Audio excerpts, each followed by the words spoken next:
नमस्कार, माझे नाव निधी राजेश उमवणे। आज मी तुम्हाला मंजू हे पात्र सादर करीत आहे। मास्तर साहेब गधडी काय नालायक हरामसाधी, थांब थांब, तुला शिकवील चांगलाच धडा, तुझ्या पापाचा भरलाय खडा।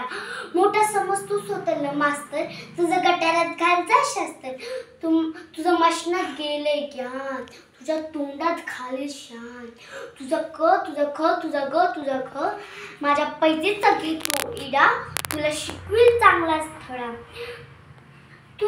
तुझा उतरवेल समजा माज, तवा येशील गुंढाळला, माझी चाटत येशील बुट, मी म्हणाल आज इथं कुठं, हात पसरून मागशील भीक, मी म्हणाल जरा शुद्ध बोलायला शिक, मग उडवून हात संग धरायला वाट, चला बाहेर मुकाट उग वळवळ करतो किडा, तुला शिकविला चांगलाच धडा, तुला शिकविल चांगला धडा।